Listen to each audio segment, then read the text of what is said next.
സംഗതി സീരിയസ് ആണ്. ദേ എന്റെ പിന്നിൽ തൂണും ചാരിന്ന് ആലോചിക്കുന്ന ആ പുള്ളിയില്ലേ, അതാണ് ഫേസ്ബുക്ക് ഫൈസൽ.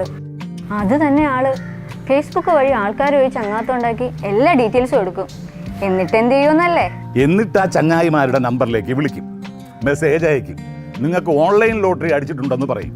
അതല്ലെങ്കിൽ മറ്റേതെങ്കിലും കമ്പനിയുടെ ബമ്പർ സമ്മാനം കിട്ടിയിട്ടുണ്ടെന്ന് പറയും. സമ്മാനം കിട്ടാൻ അല്ലെങ്കിൽ ലോട്ടറി കാശ് കിട്ടാൻ വേണ്ടിയിട്ട് ഉടൻ തന്നെ മെസ്സേജിൽ ലിങ്കിൽ ക്ലിക്ക് ചെയ്ത് ഡീറ്റെയിൽസ് കൊടുക്കാൻ പറയും.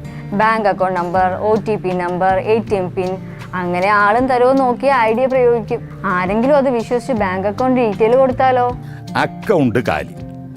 കോട്ടയത്തെ ഏലേമ ചേടത്തി, മലപ്പുറം കൊണ്ടോട്ടിയിലെ റഹിയാനത്ത്, കണ്ണൂരിലെ സതി, ഇവരുടെയൊക്കെ പരാതി മേല ഇവനെ ഞാൻ പൊക്കി കോടതിയിൽ കൊണ്ടുവന്നിരിക്കുന്നു. വക്കീലെ, നമുക്കൊരു അണ്ടർസ്റ്റാൻഡിങ്ങിൽ നീങ്ങിയാലോ? എങ്ങനെയും എനിക്ക് ജാമ്യം വാങ്ങിച്ചായിരുന്നു.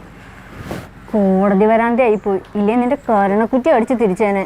ഇത് നിന്റെ ജംദാരെ അല്ല. പക്ഷെ ഏലിയാമ്മ ചേട്ടത്തിക്കും സഹിദിക്കും റഹാനയ്ക്കും വേണ്ടി നിന്റെ ജാമ്യം ഞാൻ എതിർക്കും. നിന്നെപ്പോലുള്ള ഫ്രോഡുകളെ അകത്ത് കടന്നാൽ മതി. ബാങ്ക് ഫ്രോഡുകൾ ചുറ്റിലുമുണ്ട്. ചതിക്കുഴിയിൽ വീഴരുത്. അറിയാത്ത കോളുകൾ, മെസ്സേജുകൾ പരമാവധി ഒഴിവാക്കുക. ബാങ്ക് ഇടപാടുകളിൽ ജാഗ്രത പാലിക്കുക.